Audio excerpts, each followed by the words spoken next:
Terima kasih pemirsa masih bersama kami di Halo Indonesia. Libur Natal dan Tahun Baru meningkatkan mobilitas masyarakat, namun Anda perlu waspada karena kurangnya perhatian terhadap kesehatan selama liburan dapat menyebabkan tubuh menjadi lebih rentan terhadap penyakit.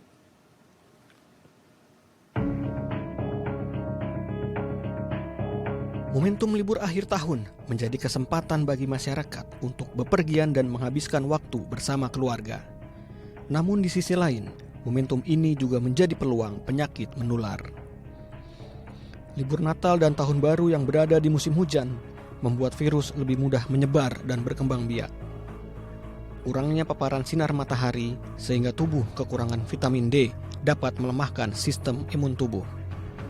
Infeksi saluran pernapasan akut dan potensi penyakit yang disebabkan konsumsi makanan atau minuman yang tidak higienis juga diprediksi meningkat. Langsung saja kita akan membahasnya bersama Diki Budiman selaku pakar keamanan dan ketahanan kesehatan global dari Universitas Yarsi Pascasarjana dan Universitas Griffith di Australia. Kang Diki, selamat siang, apa kabar? Alhamdulillah, selamat siang Bang Ahmad dan juga pemirsa Dai TV. Alhamdulillah, kabar baik. Alhamdulillah. Kang Diki, ini bicara sudah mendekati Natal dan Tahun Baru, liburan panjang, banyak masyarakat yang bermigrasi dari daerah ke daerah lain. Apakah ini akan meningkatkan resiko penyakit menular? Karena kita tahu interaksinya semakin intens begitu di antara masyarakat dengan masyarakat lain, khususnya di tempat-tempat umum.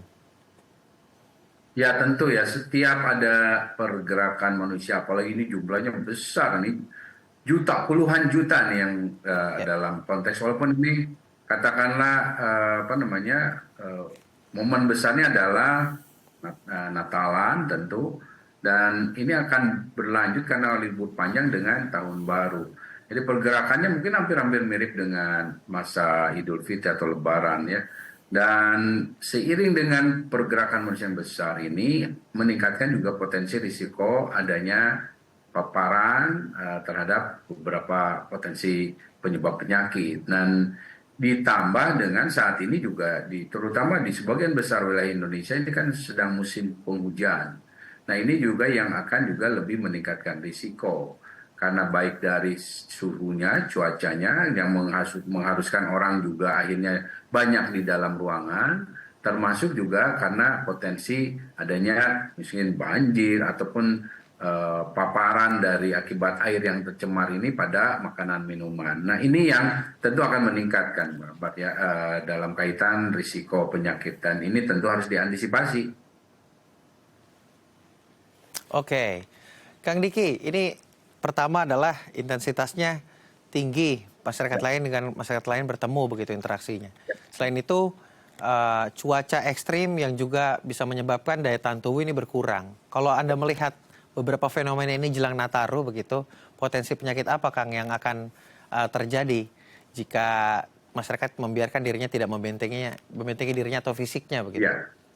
Jadi pertama tentu dalam situasi kepadatannya dulu ya, dalam situasi orang dengan mobilitas tinggi, ini cenderung orang ada yang dalam kondisi mungkin sakit ya, orang bepergian memaksakan diri, dan ini biasanya yang mudah menular adalah infeksi saluran nafas atas ya. Termasuk di sini ada juga flu misalnya yang penularannya terutama besar kemungkinan pada atau lebih besar risikonya pada orang yang berkumpul, yang padat, ya, berdekatan di situasi atau ruangan yang tertutup ini. Jadi infeksi saluran nafas ini paling dominan. Dan ditambahkan orang yang dalam melakukan perjalanan ini mungkin kelelahan dia, atau dia tidak terlalu menerapkan masalah pencegahannya, misalnya tidak membiasakan cuci tangan atau memakai masker ya. Nah ini akan meningkatkan risiko itu. Selain itu juga dalam musim Natal seperti ini, risiko yang paling juga sering timbul adalah di saluran pencernaan ya, karena orang mungkin mengkonsumsi makanan yang tidak diproses dengan baik ya, atau terpapar lalat ya di tempat yang tidak bagus higienitasnya. Ini yang juga meningkatkan risiko. Ya artinya bisa berisiko pada makan mungkin diare ya, atau muntah-muntah. Selain itu juga tentu minuman. Nah, ini minuman-minuman apalagi es yang mungkin esnya tidak bersih ya, tidak ditanak dari air yang bersih. Ini juga harus hati-hati. Jadi tentu hal-hal seperti ini akan meningkatkan risiko. Selain itu juga meskipun dalam perjalanan ingat kita juga akan sampai di tempat tujuan atau di satu lokasi yang mungkin sedang mewabah misalnya demam berdarah ya yang ini biasanya karena di lingkungan yang relatif tertutup lagi ya yang terlalu banyak genangan airnya karena di tengah musim hujan ini. Dan di sisi lain leptospirosis misalnya ya yang terjadi akibat cemaran dari terutama kotoran dari tikus ya pada wilayah-wilayah yang banjir. Nah, ini yang tentu juga meningkatkan risiko itu. Dan jangan lupa ya kita walaupun masa pandemi Covid sudah lewat ya, tetapi tetap risiko adanya penularan terutama yang belum pernah divaksin ini yang juga akan mengalami infeksi ya. Kita masuk kategori antara lain ya di keluhannya di saluran nafas atas. Nah, ini yang hal-hal yang bisa terjadi. Selain itu tentu bicara masalah situasi ini kita juga harus mempertimbangkan ya, dan akan harus memperhitungkan masalah kecelakaan ya, kecelakaan di tengah mobilitas yang tinggi ini. Jadi, sehingga itu apakah itu dalam bentuk kecelakaan kendaraan ataupun kecelakaan sendiri ya misalnya dia datang ke tempat yang memang lebih sedang diguyur hujan, terpleset dan lain sebagainya. Ini juga hal yang juga harus diantisipasi, Bang. Baik, ada dua ancaman. Yang pertama saluran pernapasan dan pencernaan begitu. Bicara soal saluran pencernaan dan resikonya nanti jelang Nataru ini kan banyak tentunya masyarakat yang beraktivitas di luar begitu, tidak bisa memilah-milih makanan lagi sesuai dengan apa yang ia inginkan begitu, karena yang ada di tempat pasti yang akan dibeli begitu. Lalu bagaimana bisa menyiasati hal ini agar liburan tidak membawa penyakit begitu, Kang Diki? Ya, tentu sekali lagi apa yang kita konsumsi, baik itu bentuk makanan, minuman, ini harus yang betul-betul kita pastikan terjaga kebersihannya. Tidak baik dari proses pembuatannya, ya, penyiapannya maupun dari sisi penyajiannya. Ini yang harus kita pastikan ya. Jadi artinya kalau memang di tempat yang ya kita lihat kebersihan lingkungan yang baik ya disajikannya itu apalagi banyak ada lalat dan sebagainya ya jangan ya, hindari konsumsi seperti itu meskipun sedang lapar ya lebih baik yang memang betul rapi ya atau bahkan saran saya ya bawa saja dari rumah ya untuk meminimalisir risiko. Selain itu perilaku hidup bersih sehat dalam bentuk juga membiasakan cuci tangan, memakai masker, hindari kerumunan kalau bisa memungkinkan, itu juga hal yang sangat harus dijaga sejak awal. Dan tentu kalau kaitannya dengan kayak tadi demam berdarah atau katakanlah leptospirosis, tentu tempat di mana kita tinggal nanti apakah itu nanti kita pulang ke kampung halaman, pastikan tidak ada genangan air juga ya kita bantu ya keluarga kita di tempat tujuan ini untuk memastikan ya dia memahami ya bahwa nyamuk itu kita temukan atau kita hindari ada tempat dia bisa berkembang biak.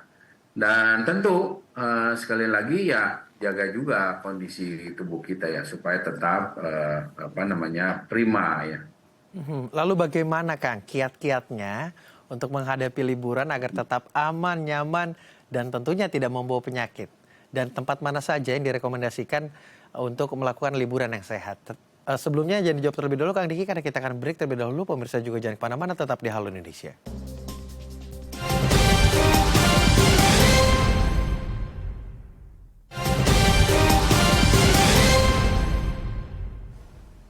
Terima kasih pemirsa masih bersama kami di Halo Indonesia.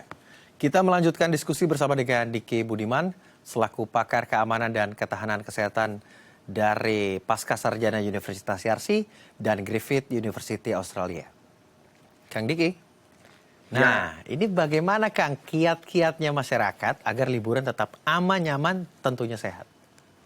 Ya, pertama tentu jaga kondisi tubuh dengan imunitas yang baik ini antara lain ya sebelum bepergian istirahat yang cukup ya makan juga ini dijaga betul ya dengan makanan yang sehat bergizi seimbang. Selain itu juga ya minum bekal minum juga harus cukup ya untuk di perjalanan. Ini yang sekali lagi imunitas ini walaupun bukan yang menjadi penentu satu-satunya, tapi menjadi hal yang sangat krusial ya dalam menjaga agar tubuh kita ini bisa tahan terhadap berbagai macam penyakit. Nah, selain itu pastikan bahwa sebelum bepergian ini ya kondisinya nggak sedang sakit atau kok kayak saya misalnya agak flu misalnya atau apa ya, ini sebaiknya pastikan atau periksakan dulu, konsultasi dulu ke tenaga kesehatan sehingga bisa dipastikan kita tidak hanya pergi dalam kondisi sehat tapi juga tidak membebani sanak keluarga yang bepergian dengan kita gitu. Nah, hal lain juga yang harus disiapkan adalah bahwa kalau memang Anda memang sedang harus mengkonsumsi beberapa obat yang secara rutin, itu jangan sampai lupa ya, harus dipastikan. Mungkin perginya berapa, 5 hari, 6 hari. Kalau tadi punya misalnya hipertensi, ya obat anti hipertensinya, atau punya diabetes, obat diabetes dibawa ya, karena walaupun mungkin di sana ada apotek ya belum tentu ada lancar ya. Jadi ya, apalagi ini perjalanan lama. Ini selain itu kalau bepergian apalagi mau itu jalan dengan kendaraan pribadi atau umum, siapkan obat atau alat ketika sederhana saja ya misalnya ya kalau kita kan untuk luka kecil misalnya, tapi ya untuk kalau mual ya nyeri pusing dan lain sebagainya itu hal yang sangat juga akan membantu yang harus disiapkan. Baik, istirahat yang cukup, menjaga kondisi badan, jangan lupa bawa obat-obatan pribadi. Dan jangan lupa juga obat-obatan tambahan begitu Kang ya, seperti P3K. Betul. Kang Diki, ini kan melihat cuaca ekstrim yang tidak menentu, kadang panas, kadang hujan begitu, atau ada bencana-bencana yang juga di titik-titik pariwisata. Lalu bagaimana Kang Diki untuk memilih tempat pariwisata yang aman, terutama sehat? Ya, sebaiknya memang dalam kondisi saat ini hindari wilayah-wilayah seperti katakanlah yang memang pinggir laut ya dengan ombak yang besar ya, angin ini saya tidak tahu menyarankan ya, ataupun daerah-daerah yang katakanlah saya mau berliburnya dekat sungai ya, ini bisa ada potensi banjir bandang misalnya, atau kalau misalnya menginap pastikan itu wilayah bukan wilayah longsor gitu ya. Hal-hal seperti ini di musim hujan seperti ini kan harus dihindari. Ini yang saya kira penting Anda para pelancong ini juga mencari tahu informasi dari BMKG ataupun dari pemerintah setempat terkait dengan lokasi-lokasi yang Anda kunjungi. Yang paling aman memang staycation ya. Kalaupun memang keluar, pastikan sekali lagi kunjungan ke wilayah yang sifatnya alam seperti itu memang bagus. Tapi kalau yang rawan hanya sebentar lah, atau tidak ke wilayah yang rawan bencananya. Yang juga baik kalau membawa anak ya bawanya di wilayah perkotaan saja gitu, atau kalau di daerah ya kebun binatang misalnya seperti itu yang saya kira relatif lebih aman. Dan tapi jangan lupa penerapan kebiasaan mencuci tangan ya, ini juga masih sangat relevan dan penting ya. Tidak hanya di masa-masa COVID-19 menyiapkan segala bentuk antisipasi penyakit seperti mencuci tangan ini masih berlaku dan masih efektif ya Kang Diki. Kang Diki, ini tentunya kan masyarakat mengambil manfaat liburan Natal dan Tahun Baru tidak hanya berlibur di Indonesia saja, tapi ada juga yang mungkin mengambil kesempatan untuk berlibur di luar. Lalu bagaimana untuk menanggulangi terpapar penyakit dari luar? Persiapannya seperti apa Kang Diki? Ya, kita harus ingat ya bahwa sekali lagi pandemi itu harus menjadi pembelajaran bahwa kegiatan aktivitas manusia ini kalau dimanapun kalau tidak menerapkan prinsip personal hygiene lah ya, higienitas pribadi dengan tadi memilih makanan yang sehat, minuman sehat, kemudian cuci tangan, ini akan mendatangkan masalah risiko bahkan dalam bentuk wabah. Kalau Anda bepergian ke luar negeri, lihat dulu dari sisi prediksi cuaca lokasi itu atau negara tersebut ya. Kalau memang kan daerah utara ini sedang musim dingin, daerah selatan cenderung sedang panas. Nah ini harus disesuaikan ya. Artinya kesiapan dari sisi makanan minuman yang dibawa termasuk juga masalah pakaian. Ini harus betul-betul disesuaikan karena itu yang akan mempengaruhi kebugaran atau kesehatan kita di lokasi. Selain itu juga kalau misalnya daerah itu sedang ada wabah penyakit ya yang dalam hal ini saya pantau sih untuk wilayah Eropa, Asia Timur relatif aman. Namun kalau ada yang mau ke Afrika sebaiknya saya tidak menyarankan dulu ya, kecuali yang penting sekali ya. Karena sedang mewabah marak ada beberapa penyakit yang tidak terlalu merisaukan, namun ya sebaiknya kalau ada wilayah seperti itu sebaiknya dihindari terlebih dahulu. Dan tentunya melihat prediksi cuaca juga penting karena walaupun misalnya musim dingin kalau ada badai ya beda lagi risikonya. Itu yang tentu artinya kegiatan kita akan lebih banyak di dalam ruangan ya. Jadi jangan sepelekan prediksi cuaca, apalagi untuk negara-negara maju mereka amat sangat concern dan ini harus menjadi betul patokan.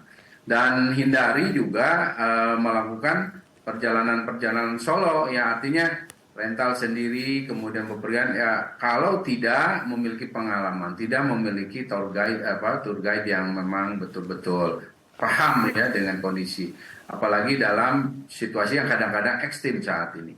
Itu saya kira untuk dalam konteks pelaku perjalanan luar negeri. Satu lagi, belum lupa, kalau ke luar negeri jangan lupa, kalau belum update vaksin flu, segera update vaksin flu. Baik, terakhir Kang Diki, himbauan untuk masyarakat menghadapi liburan Nataru 2024. Ya, sekali lagi saya ingin mengimbau ya bahwa melakukan perjalanan saat ini alhamdulillah kita relatif aman ya untuk bisa melakukan perjalanan, namun tentunya agar ini bisa dinikmati dengan kondisi sehat, pastikan yang bepergian Anda sendiri dan yang menyertai keluarga ini dalam kondisi sehat. Apabila ada lansia ataupun balita yang ikut, pastikan juga mereka bukan hanya perginya sehat, tapi perhitungkan dalam perjalanan.